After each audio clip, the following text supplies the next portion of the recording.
happen every day of the year. But, you know, that's a whole other story. My name's Michelle Redfern, and I'm delighted to be facilitating this discussion today. Before we start, I want to say Wominjeka, which is hello and welcome in the language of the people whose land I'm on today, the Wurundjeri people of the Kulin Nation here in Naarm. And today, from the heart, I acknowledge that country that I stand on, and I acknowledge the First Peoples of this country and thank them for their custodianship of this fine continent for over 65,000 years. International Women's Day is a day that provides society an opportunity to celebrate the accomplishments of women and to also work out just how far we've got to go to achieve gender equality. So on this particular day, I want to particularly honour and celebrate Aboriginal and Torres Strait Islander women and First Nations women, Maori women, for those of you who join us from New Zealand. And I thank those First Nations women who have contributed so much to Australia and New Zealand. And I do want to call out today, and a call to action for all of you right now is to understand the barriers that First Nations women have to navigate that perhaps someone that looks like me doesn't have to. Today, we're coming together to celebrate all women and discover how to embrace differences. And one of the fantastic things about today is that I get to ask lots of questions, and because I'm a very natural sticky beak or nosy Parker, I get my curiosity satisfied. And so as part of that today, you would normally hear the moderator introduce the fabulous guests that are coming to you. But today I'm going to get them to do that themselves because I'm a little bit sneaky that way. Folks, before I do that, I want to encourage you to post any of your questions in the chat. We will hopefully have time for a little bit of Q&A at the end, but if we don't, we've also got to receive some of your questions. But if we don't, we'll do our best to talk to our fabulous panellists after this and get them to respond to your questions. So, without further ado, it's my great pleasure to introduce Therma, Rage and Elliot. So Therma from Carapiva from the Meat Industry Association of New Zealand, Rage Enriquez from JBS Southern, and Elliot Errington from the Coles Group. Welcome to the three of you amazing women to the call. I'd love to kick off. So, Elliot, let's go to you first. I'm using a very technical ABC for the first name. So, Elliot, let's go to you first. And why don't you tell us who you are? Just imagine, as we discussed in our pre-briefing, just imagine we're sitting somewhere beautiful and sunny. And here's a little hint about Elliot's background. We might be sipping a beautiful glass of Provence rosé. Over to you. What would you say about yourself? Thank you so much. Good morning, all. Hopefully you can understand the accent. As Michelle said, I was born in France, but I've been working in Australia for the last 10 years. So my name is Elliot Errington, and I'm a senior buyer or category manager here at Coles in the meat department. I'm lucky to look after the barbecue area, so all things sausages, burgers, meatballs, kebabs that you can throw on the barbie. And I've been doing so for the last 3 years. In my sort of at-home life, I have got 2 little boys, Hugo, who's 7, and Noah, who's 3 going on 1. I think he refuses to grow up. So that's a little challenge for sleep and other things.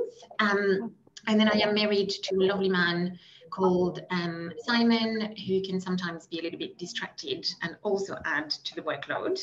But I think I feel quite lucky. You know, I moved from France 10 years ago. Like, as I said, I used to live in England, and I think that Melbourne, where I'm based, it's a lovely, lovely city to be in. And thank you so much for having me here today. Fantastic, and I'm looking forward to deepening the conversation around your background and how you've come to be where you are today. Rage, over to you. Tell us about you. Yeah, hi everyone. Good morning to all the listeners and viewers. I'm imagining I have some champagne glass on my hands at the moment. Basically, I'm Rage Enriquez, and I was born and raised in the southern east coast of the Philippines. So my role currently is a finance manager for financial planning and reporting here in JBS. But before all of these, I finished my bachelor degree in the Philippines in the city, and I both having a qualification of CPA both in Philippines and here as a certified practicing accountant. And I have been moving a lot in my career. So I've moved to Dubai. I've worked in Dubai for 5 years as same kind of management accountant, working in multinational companies, and I've joined JBS 7 years ago as assistant accountant. So I've moved a bit of role, like this is my fourth role here in JBS for the last 7 years, quite a diverse role. And I'm leading currently 5 diverse women when it comes to age and origin. And basically, I am finding opportunities. I feel the passion of, I'm passionate about developing my young team and finding opportunities for them to learn and professionally within JBS. So I'm married. I've got a 10-year-old girl. Outside work, I'm a tennis mom who's always on the court supporting my little girl who wants to be a pro someday or wants to just loves tennis. So yeah, that's me. Good to have you here. And now over to Surma. Around the group we go, around the circle. Yeah. Let's hear about you. Oh, wow. Thank you. Thank you very much for inviting me to be part of this panel. And thank you to all our listeners for taking the time to join us at such an important event to celebrate success and diversity and to hopefully, help each other to progress and do better across the board. I'm very fortunate to be sitting on this panel with these lovely ladies who I've just met today, but I do have one thing in common with them. I too am not a New Zealander. I was born in Bulgaria and lived overseas, particularly in Africa, for most of my life. And I moved to New Zealand for university, and as they say, the rest is history. I fell in love with the country, fell in love with the true blue Kiwi bloke. And here I am now, 25 years after the fact, having made New Zealand my home. So I am an immigrant, and it is what it is, particularly in a young country like New Zealand. In terms of my background, I'm currently the chief executive for the Meat Industry Association. The association is a representative trade body, and we represent all our meat processors and exporters. Our membership makes up about 99.9% of all domestic processing and exporting interests. So we are very representative. It is predominantly a male industry, which is, comes with its own challenges. But I've been very fortunate to have been given the opportunity to step into this role. I've been in this role now for about 2 years. For my sins, I joined right on the beginning of COVID in New Zealand. So I joined in April, and early April, and we went into lockdown at the end of March. So, it's been, a lot of baptism by fire. But hey, adversity builds stamina, challenge, and character. I have a background in international trade. Before joining the Meat Industry Association, I worked for the government for a number of years in a range of different roles, but most recently heavily involved in trade negotiations for New Zealand's free trade agreements, and that's really where my passion and interest lie. I'm married, as I said, and I've got a 9-year-old bright little spark of a daughter who is going to give me a hell of a runaround when she becomes 19, I am sure. But they say the apple doesn't fall too far from the tree, so that's my burden to bear. I love it. Thanks, Surma. Well, it's terrific to have you all here. And, we are talking about embracing differences, and Rage talked about the D word, which is, part of my DNA, which is diversity. And diversity is one thing, inclusion, belonging, and equity are the others that enable it. But, we've got a really diverse bunch of women on the call. I mean, people on the call in totally, but our panelists are very diverse, different parts of the industry, different backgrounds. All of you have had lived in different countries or are not living in the country of your birth. So, diversity comes in all shapes and sizes. There's our gender, there's our cultural identity, there's our ability or disability, there's our sexual identity, there's our age, and of course it then becomes layers and layers and layers. So one of the things today is to hear about diversity and hear about how we can embrace that diversity, because our differences is actually what it will make this industry stronger and will make it flourish. And in the first part of our discussion, I want to honour that diversity. I want to honour each of your very, very diverse backgrounds, both career and culturally, and say, what is your own call to action for everyone on the call to pay attention? How do we pay attention to the potential of others who are different from us? Therma, I'm going to go to you first. Yeah. I mean, that's a really big question. How do you identify? Yeah, how do you identify potential in others and work with that? I think in the last couple of years, I've been really fortunate to have the opportunity to stand up my own team here within the Meat Industry Association, and that has been really exciting because I have managed to find people that are very suitable to the roles that I needed to fill. And what I looked for in there is not so much ticking the boxes, but I really focused on what is it that we're trying to do, what is the skill set that we need to do that, and then work back from that. So I've got a very small but well-formed group of people. There's about 10 of us, and I have to say that the split is roughly 50-50, men and women.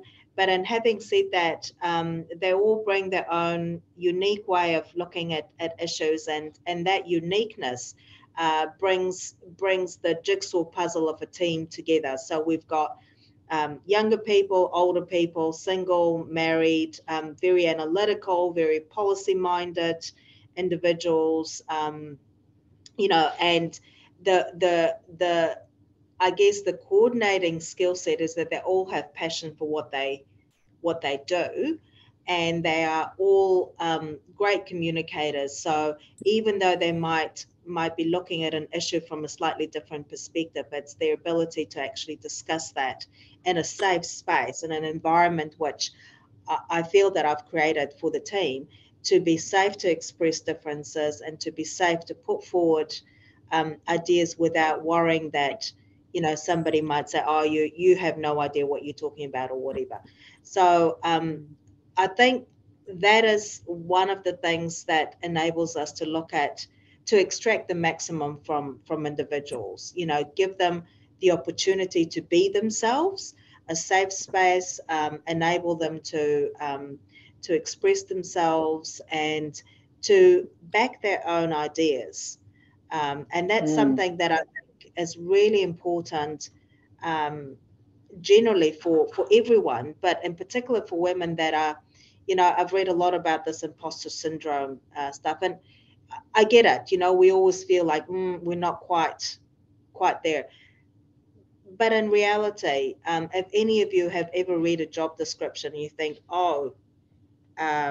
there's 5 points here that I'm not sure that I hit, your male counterpart will read it and say, well, there's 1 point here that I'll hit and I'll go for it. Yeah, and so I'll have a crack. Yeah. I'll have a crack. Exactly. And so the thing is, don't let, I think for me, is back yourself and have the conviction, strength of your own convictions, and don't let perfect be the enemy of the good. So just I think that's you've great got to advice, write, and I think yeah. That's all. And really. there's two sides there as well, folks, because what I heard from Surma is that as a leader and as a hiring manager, and particularly with standing up a new team, as you said, you were really deliberate in seeking out those differences. It is easy to recruit in one's image. And certainly in terms of, if I think about the career advice I've had over the course of my very long career, an early piece was, Michelle, don't recruit a whole bunch of people like you. I mean, it would be nuts anyway, because I'd drive myself nuts if I was surrounded by me all day. But that real, I think that first call to action, Surma, when you're recruiting, look for differences, because then the next call to action, create the safe space so we can harness the power of diversity, the power of different thinking and different backgrounds. And then the third one was, if you do feel that you're a bit different, and let's face it, we are all different because we're all unique, back yourself and find a leader like Surma to go and work for, because she's going to really help you bring that to the fore. Thanks, Surma. Rach, what about you? How have you, I guess, looked out for difference, whether it's in people, in jobs, or have you been the recipient of that? How's that worked for you? In my case, so like we know that the market has been really hard for the last 2 years. Like finding people is really hard. So recruitment was hard to find people, but in my case, we always look at the attitude. Could be like, of course, there'll be someone might be different, but showing that right attitude, the can-do attitude, we're always like ready to train. Like training could be provided, skills could be like, could be learned a long run, but having that right attitude, the right mindset, and having to have that, a willingness to learn is something that we look at. So providing that right training as well is something that makes our recruitment really, successful. I really love that, because one of the sayings that I've heard and used time and time again is that you recruit for will, you train for skill. And sometimes when we look for those differences, and we're being really deliberate, like as Surma, both you and Surma have pointed out, the person may not yet have that track record, but if they show that real appetite and willingness, well, we can train them on the skill set. So which is fantastic. So again, a great call to action from you, Raj. Elliot, what about you? What's your advice about looking out for differences and harnessing that? Yeah, thank you. I think I agree with Surma. It is a really big question, and it made me realize that before receiving this lovely invite of being here today, I had been really busy, just sort of focusing on, just work, career, life, kids, and then didn't really stop to think about it. My background is actually not in meat, it's in beauty. And a big change a few years ago, same as Surma, just before COVID, decided to, throw everything to the wind and just join the meat industry. But I think just something that you guys said, I started my career in England, actually in the north of England, in actually quite a male-dominated retailer, just for some reason. And I remember a few people just sort of like coming to my desk just to see the French person. And, I didn't really know what to make with this. And I guess I was the diversity there, and sort of, just brought something a little bit different. I think for me, really, I just got thinking as we were chatting is in sort of like in calls here in the meat team, we've actually got quite a diverse team. And I think our senior leadership team are very conscious of it, and it is something that Coles feels passionate about, which is why I'm here today. But I never really feel like it is something that I've got to push really hard.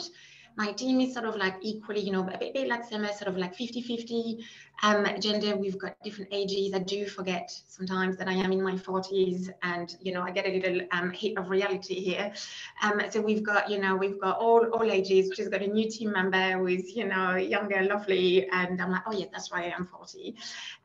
But I always feel really supported, and that we've got discussions as equal. I think maybe yourself or Summer mentioned that we have got a passion to sort of do our job well, and we really care for our customers and the industry. And I think, you know, I think what we all have in common is that we really like what we do. And therefore, you know, it's all sort of like clicks and gel really well. You know, I've done a bit of thinking before this, and I was like, oh, I feel quite happy and satisfied at the minute. And I think this industry has got a lot of weight into how I feel at the minute. So it almost is something that is part of every day that we don't really even think about. So yeah. I think that's, you know, for me, hearing someone like you, Elliot, who is from a different culture from me. So you're from France, England, now Australia. You know, to hear that I don't even think about it and I don't even notice it is, you know, music to my ears. And it must be for your organisation as well, because this is what we want, is to have, you know, everything, diversity, equity and inclusion, different, embrace, and not sort of, you know, it just spreads its way all the way through the organisation. And one thing I really want to call out there for everyone on the call is, you know, that passion again. Rage talked about the passion, that will, and you've talked about the fact that you've got this great team with a whole bunch of differences, including age. And don't worry, I sometimes I come up with people, I think, oh, you're younger than one of my children. Now I feel very old because I forget, I'm in my 50s. But anyway, but you said that passion for the customer.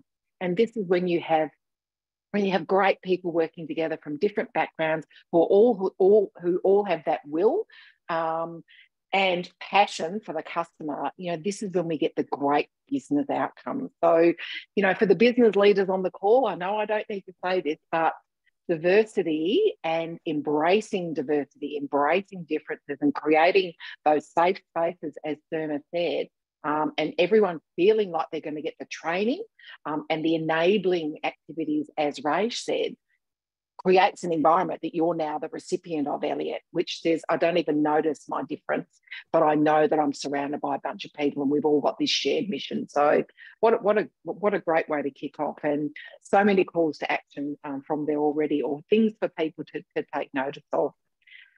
I want to flip around a little bit now, and as I woke up very early this morning, I always think about International Women's Day, about the women who have made me, the women who have shaped me, and the women who have smoothed the pathway for me.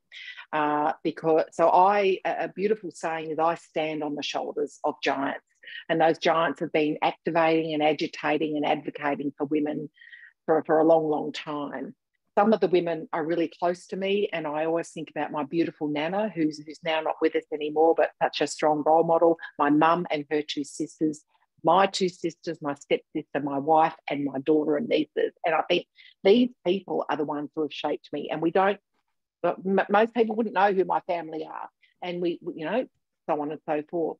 Each of you must have role models, and the people or the women that have inspired you, the women that have given you, as you know, Surma said, that when you feel a little bit of that imposter syndrome coming on, they're the ones that have given you the gentle or not so gentle shove. Come on, girl, you've got it, go for it.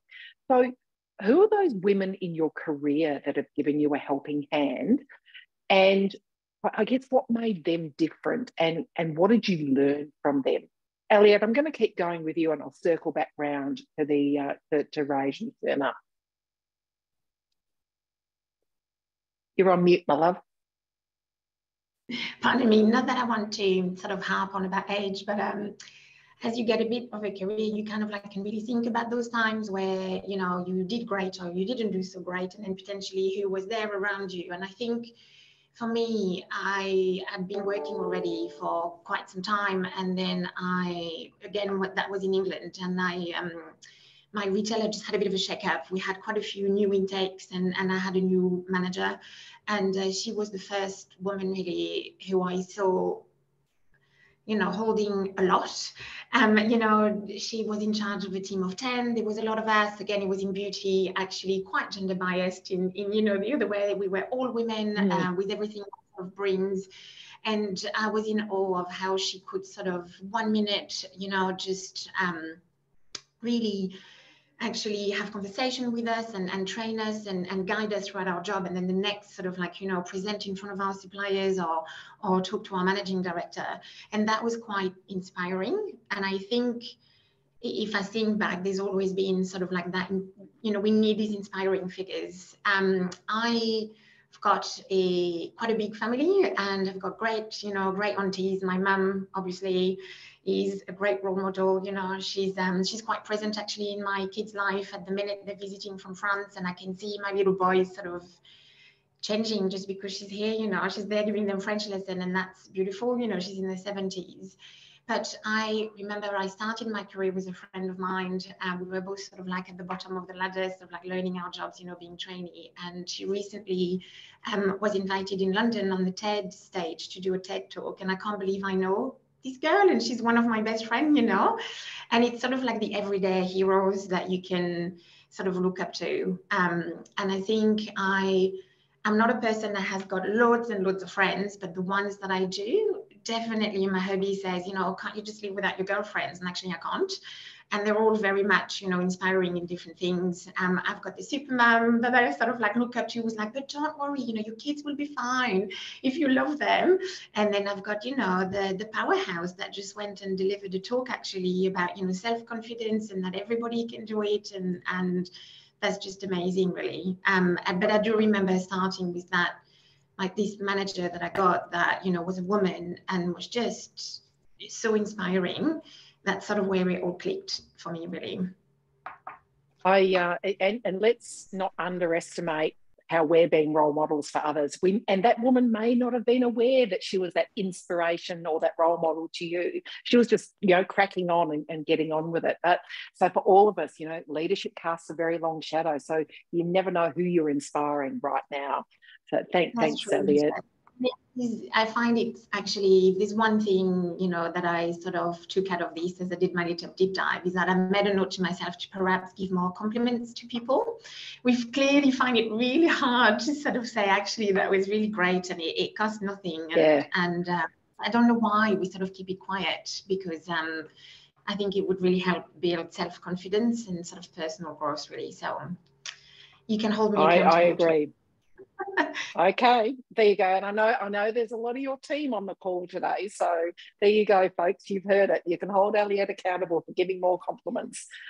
Hey, Ray, what about you? Who's that woman that you think about when you say, who do you want to celebrate today? Who's helped you in your career? Who is she, and what stood out for you about her? Yeah, so I think I really don't have to go very far to find an inspiring woman in my life who helped me to be what I am today. And I'll say it's my mom. So she is an epitome of a strong woman, someone who never gives up against any hardship, sickness that we went through in my younger life. Like, she drove success in our family coming from scratch. So while I was studying here, like I was like, this is a part of the career, right, journey that I had. So I was working full time. I just had a new baby, like a newborn baby. And also I have to study and do my qualification, things like that. And it is very hard, like having that kind of, she was out there like giving up her comfort zone just to help me out. And she is just amazing in the sense that if I look back, how hard, well, I tell you, my younger life wasn't that easy. Like, it was hard coming from a third world background country, and you know, like, you need to work hard to be able to get, you know, to achieve what you want. So I was able to get through to my qualification with her help, with her encouraging words, and she's just amazing, and she never gives up, and nothing is impossible for her. So those qualities, I think I was able to get at the moment. Like, if you tell me it can't be done, I would just not say, okay, it can't be done. I really have to see it myself and see it in my eyes that it can't be done. It's not that I don't trust other people, but you know, sometimes I feel like something could be done. Just looking back in my life before, I say that how did we pull that off? It's pretty amazing. That's because of I love that, and you know, that's a perfect analogy of, you know, standing on the shoulders of giants, and your mum really saying, well, okay, this is, yes, there's a bub, but you've got a career and you've got study, which is going to provide for your family and, you know, and your own sense of fulfillment for life. So she was a real enabler around that. But I love the fact that you've also drawn on those attributes which make you stand out in business, which is that perseverance and resilience, but the determination. Yeah, there must be a way here. There must be a way. So, you know, let's make sure that the mums who have enabled us to be, you know, the women who are soaring today, let's make sure we thank them as well. I know I certainly will thank my mum, because, yeah, she's been pretty nifty as well. So I'd love to meet your mum. She sounds awesome. What about you, Surma? Who's that woman that you think of who's really shaped or had a hand in your career, whether it's someone directly or the person who's inspired you? Who comes to mind for you? Yeah, well, you know, for me, it's a little bit difficult to pinpoint one particular person. Of course, you know, family plays a huge role in your upbringing and shaping you as a person. And like you, Michelle, I come from a long line of very strong women that are, you know, they have achieved on their own terms, you know, whatever they've set out to achieve. So I think that gave me a good head start in a way.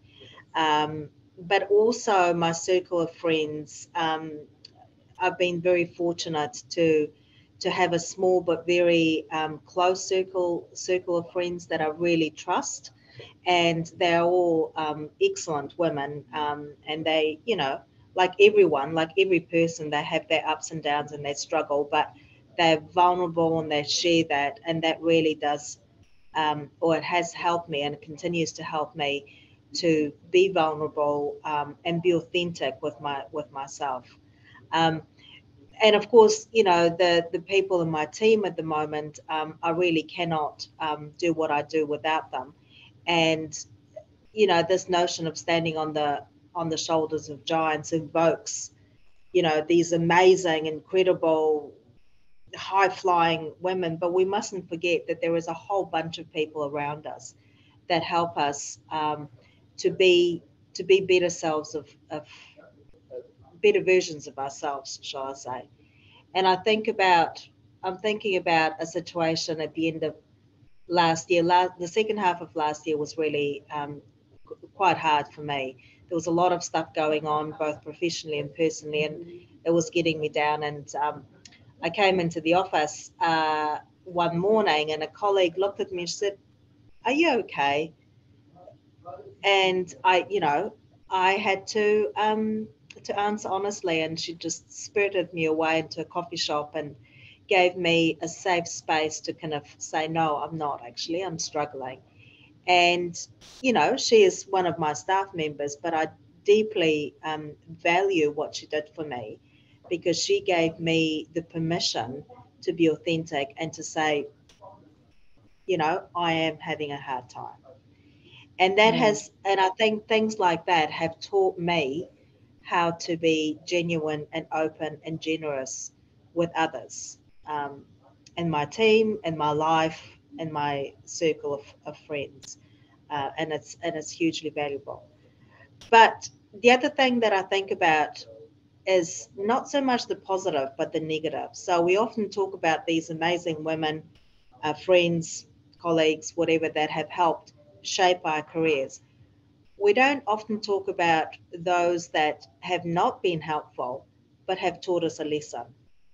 And when I think about that, I think about a couple of women in particular that have not been generous with their time, and that actually have been quite, what's the right word, unsupportive, and have caused me personally quite a lot of grief in their attitude. But that taught me about resilience, and it taught me about keeping the eye on the prize and looking for others that might be able to help. So finding coalitions of friends and working around. And I think what often happens with some people, they get to a certain stage and they've fought so very hard to get to that level that they're not really all that generous with their time to help colleagues or younger women to move up as well, because they feel threatened. And there's no need, because we are all different, and we are all bring a different perspective for the betterment of the organisation, the business, whatever it is that we do. So, yeah, I would encourage people to also look back at some of the setbacks that they might have had, be it because of female managers or male managers or whoever, it doesn't really matter, and look at what learnings they can take from those setbacks, and how they can build their own inner resilience to be able to deal with that in the future, because it's not all plain sailing for sure, and we need to have that inner strength to keep going. And I think the inner strength comes from a couple of things that you've talked about, which is, that coalition of friends, or the cheer squad that you have, or your personal board of advisors. No woman is an island. And being able to have that trusted group of people that you can be vulnerable with. And it might be people in your team, it might be your social circle, whatever it may be. But I think that's great advice. Vulnerability is a leadership game changer. But as you've so rightly said a couple of times, Surma, as leaders, we have to create the safe spaces so people can be vulnerable and we can work out what's going on for them. The other piece that I want to call out there, two things actually. Women are held to a higher standard than our male counterparts. We're expected to be loving and nurturing and generous and caring and compassionate. And I think all humans should be that anyway. However, there are some women, as you rightly pointed out, that have had to work really hard, particularly in male-dominated industries, to get to the top. And they may feel like, well, I had to do it tough, you got to do it tough too. I don't think that is absolutely not the right mindset. I acknowledge it. It's a tough one, but let's say, as you rightly said, Surma, what can I learn from that person? One of my great mentors, a male mentor, was a boss of mine 3 times, once said to me, Michelle, if you're in pain, you must be learning. And I went, I'd like to do some learning without pain occasionally. But we do learn from awful leaders. We do learn from awful circumstances. And I think that ability to stop and reflect, what did I learn from this? And some of it might be, I don't want to be like that. I want to be that. I want to be the shoulders that the next group of women can stand on. So great advice there. I want to move into the business side now, because we've talked about your own, who you are, and the women who have inspired you, and how you look for differences in your teams. And I want to come back to the importance of that for every single one of our businesses, because we know, and research tells us that that diverse organisations with diverse leadership, diverse teams, they will outperform organisations that do not. And we particularly want to focus on leadership. So, and diversity, as I said earlier, that comes in terms of our lived experience, our age, our gender, our religion, our culture, our sexual identity, and our ability. And it's those teams of diverse people who are in a safe space and feel that they can always speak up, challenge the status quo, give new ideas. That's the key for high performing, sustainable business. However, we still see, so we're getting into the calling out the elephant in the room here, but we still see leadership as a largely homogenous group. And and I'm talking beyond the meat industry. So this is my work every day. And of course, for International Women's Day /month, I've been updating all of my research, and we still see less than 5% of women globally are CEOs, and we just don't see women from underrepresented and marginalised groups elevated into those important decision-making and leadership positions. So those women, and we know that women who are women of colour, women who are disabled, women from the LGBTIQ community, older women, or women who are all of those and have intersecting parts of their identity, still encounter a lot of barriers to inclusion and advancement. So from each of your perspectives, what can we do? What can everyone on this call do today to pay attention to the fact that we absolutely must look out for more diverse, or women from more diverse communities, underrepresented communities, because it's good for business. Surma, I'm gonna say with you, what can we do there? And I guess the other side of it is, what can we do, or what have you done, and what are the success stories there that we can learn from? Yeah, I mean, I don't think I can speak definitively to what I've done specifically to seek out people from diverse backgrounds. I think for me, it comes back down to the fit, and as long as the person has the right attitude and the right skill set, that to me is much more important, and that might not be a very politically correct view, and given the conversation that we're having, but I don't particularly go out with the mindset of, oh, I must have a diverse person or whatever. And recently, I was sitting around the board table at another organisation that I sit on, and one of the board members stepped down, and the executive director of that organisation said, right, okay, now we need to fill this role with a young female, whatever. He listed out a whole lot of criteria. And I said, hang on a moment. That's great. And I've got no issues with that. But is that just a tick box exercise to make the board look more representative? Or are you actually looking for the right skill that is missing around the board to make the organisation more effective? And I don't think I was very popular, because I should be advocating for that. But I was like, well, it would be great if you actively seek out people, but they also have to have the right fit. Otherwise, you're not supporting. And I think the build on that for me is looking at the whole pipeline, the talent pipeline, and saying, we need to start from the start and all the way through, start seeking out people with diversity in their lived experience, and start bringing them forward and removing the barriers for those underrepresented people to be successful. I agree, we don't want tick the box exercises in any part of the organisation, but I think we also do need to acknowledge that there are barriers for a lot of women, particularly women from those underrepresented groups that I talked about, to advance into organisations. Rach, what about you? Have you, I guess, what have you seen, experienced, or I guess been the beneficiary of when women from diverse communities have been overtly recruited or included?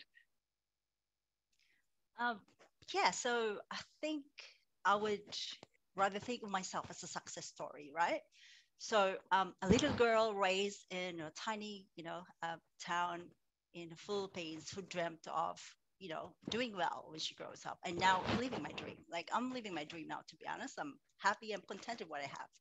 And being here and given the opportunity to lead in a male-dominated industry, and I was given all the opportunities for trainings and things like that. Having this chance to lead 5 diverse women as well is something that I'm very fortunate, very thankful and blessed.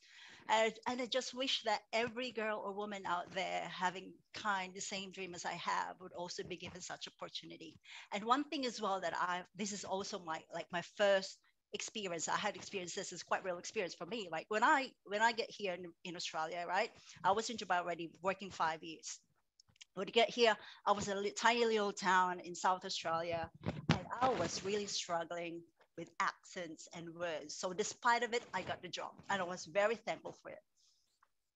Then I had, my workmates there, my colleagues are so nice, teaching me slang words, how to say things properly, so I don't have to keep repeating myself all the time when I talk to people. Like when you first year got here, and like I feel so included. Though, if you look at the crowd, if you look at the population there, I think we are the only people who's got like black hair. So pretty much we're different. We felt the difference, but we never felt that that we are different. So simple things we could do, especially for migrants who are adjusting to the new culture environment, that to give them a chance, like even if they are competent enough to do the job, if they're qualified, you have the right experience, even if their accents are probably a bit different or sometimes hard to understand a little bit, give them a chance. As I know, it gets better and better every day. Like right now, with me, I'm more confident to talk now, but you look at 10 years ago, I would never say a word because I'm not confident at all. So,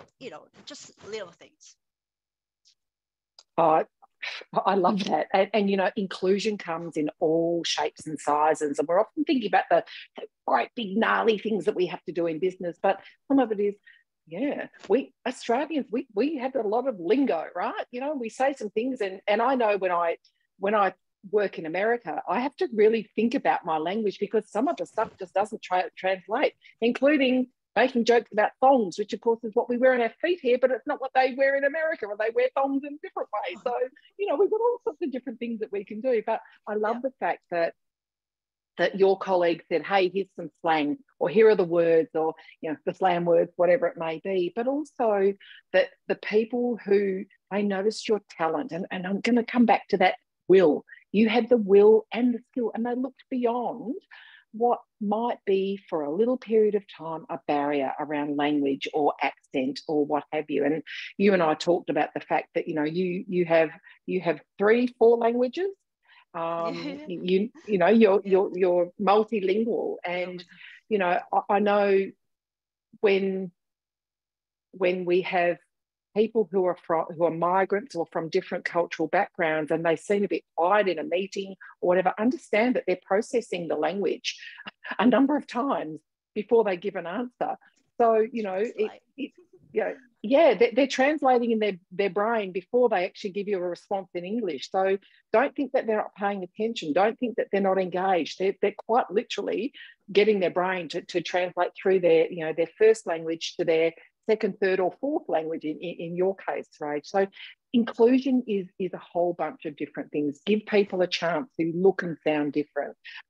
Help them know the way we do things around here, whether it's language, whether it's funny little customs and things like that. So I really like those examples of how people have overtly included you and seen your potential rather than seeing the difference and seeing it as a barrier. It's awesome. What about you, Elliot?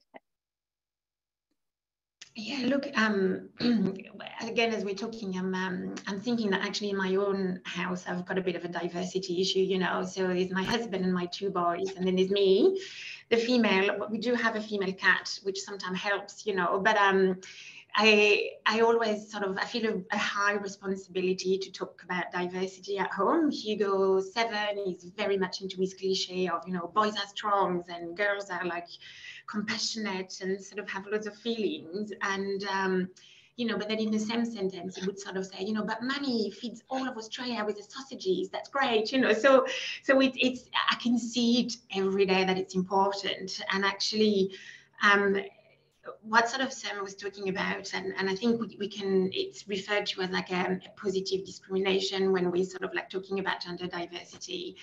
I hear those concerns, and I was talking about this with a colleague actually last night, but I sometimes feel we might be in that time where we just need that little push, again, we were talking about how women just perhaps will not apply for the job because they're missing, 5% of what the job description is. So the more we help women or people from different backgrounds to get there and get to the job that they want to, I think it's important, and I think we are in the moment where this needs to happen. And it can be for any gender, really.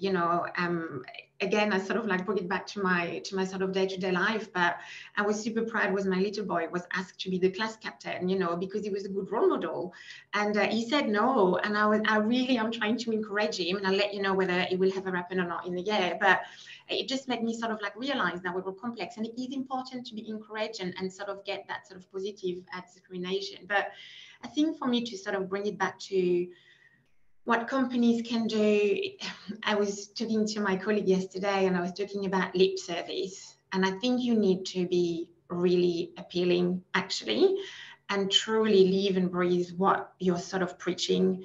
So it's one thing to sort of say that we want to, increase our gender balance or increase the amount of,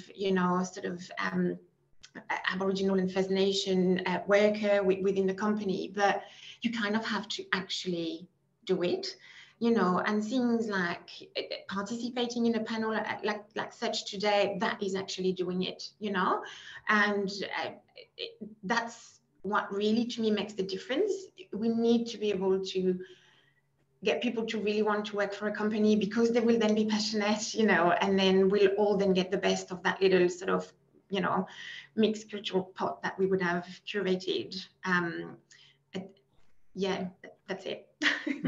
There's so much there. So number one, equity starts at home. And again, coming back to that, we are role models. And for those of us who are parents, never underestimate how much your small humans, or mine now very big humans, how much those little humans are looking at you to see you and whoever the other parent is, to say, how do we do life here? So, that equity and that, inclusive behaviour, being role models of that starts at home.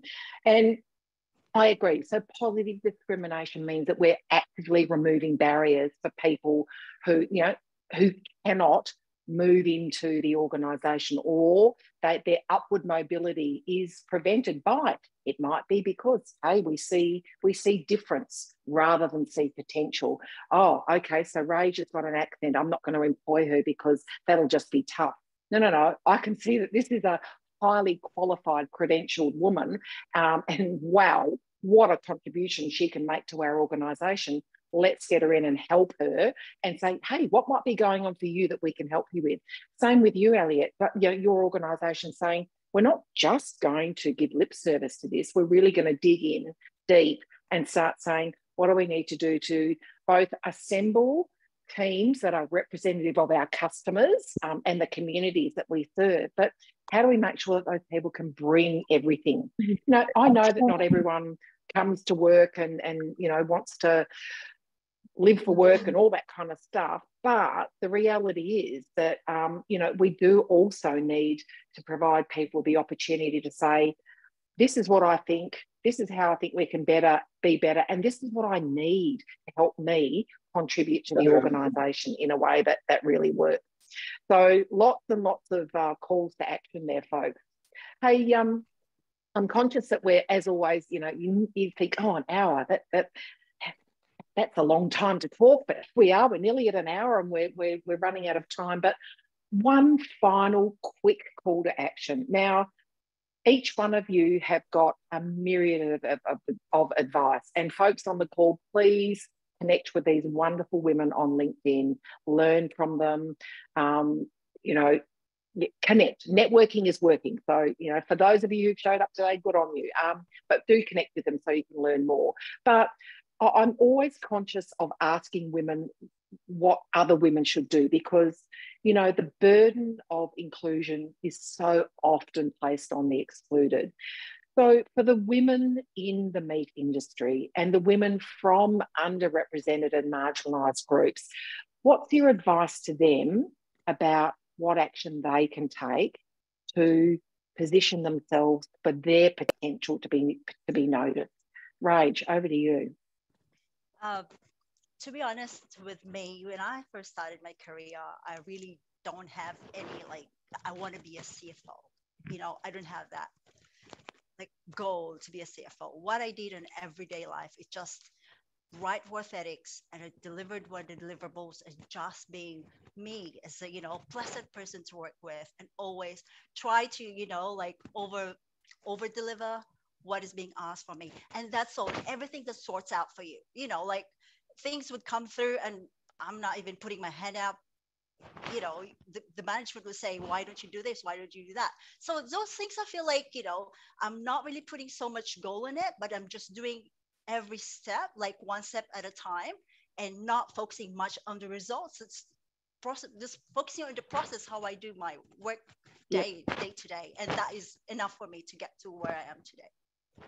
I love it. And for those of you who might not have read it, you'll know that Atomic Habits by James Clear, it's about the process, it's about the habits, it's about the things that enable. And, and from my perspective, having someone like you, Rage, in my business who says, I'm going to make sure I know my job inside and out, and I'm going to deliver on my deliverables bang on. And that's great advice.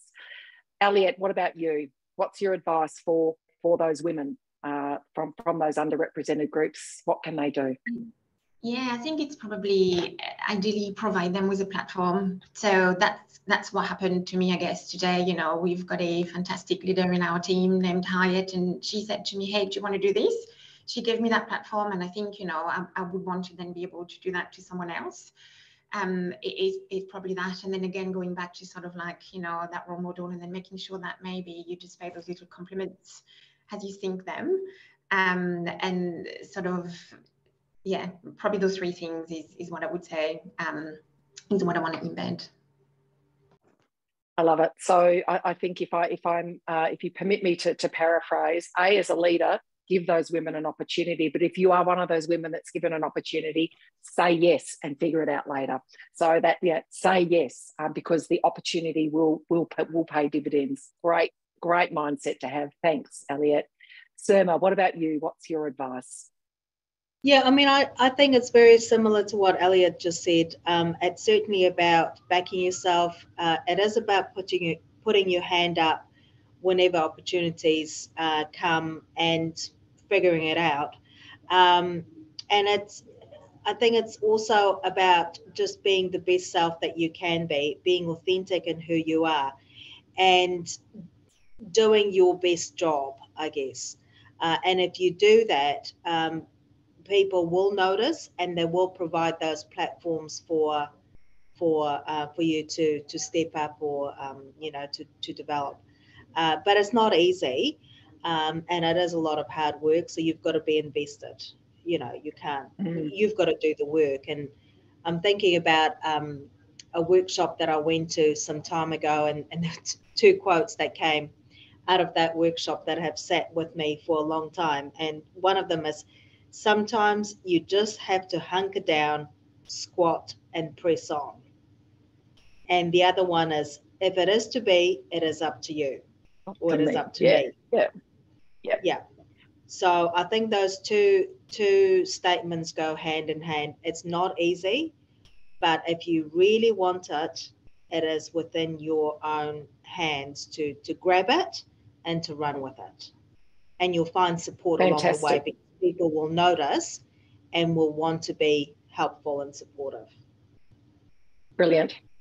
Yes, I do. That is also one of my many favourite sayings. If it's to be, it's up to me. And certainly if you've got an environment, a workplace that is actively and overtly inclusive, they will be looking for those women who are saying, I'm doing my job well, I'm putting my hand up and saying yes, and I am also persevering. Folks, we have heard today from Rage, Elliot, and Surma a whole bunch of wisdom. How to, really back yourself in, and as leaders, how to create safe spaces for people, but particularly women from backgrounds that are different from our own. We've also heard about the women we need to thank, and please go and thank a woman today, everyone. There'll be, whether it's a parent, whether it's a partner, whether it's a child, whether it's a colleague, please thank a woman today. Take Elliot's call to action, give more compliments. We've heard about the shoulders of the giants that we have stood on and continue to stand with in terms of our cheer squad. You know, surrounding yourself with the right people to help you progress your career. We've also heard that inclusion comes in all different shapes and sizes. And to be truly inclusive means looking at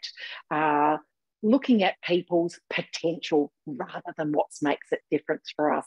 And, you know, I think that's my call to action is let's look at potential and let's say who might this person be and how might she contribute to me, our team, our business and society, and let's foster that and remove the barriers for her. Folks, we will come back to you with your many questions, which I know some of you have posted. But today I want to thank you on International Women's Day 2023. I want to thank Ray, Surma, Elliot for your time. Of course, we often ask women to contribute in these situations, but I'm conscious that you've given up your time, your effort, your emotional labour for us today, and I totally thank you for that today. For everyone who showed up today, thank you so much. It means a lot, and you've got plenty of calls to action from today. But for now, from Meet Business Women to you, happy International Women's Day. Let's make sure we celebrate women today, but also recognise how far we still have to go. Thanks, folks, and have a great day. Thank you. Thanks, Michelle. Thank you, everyone. Bye.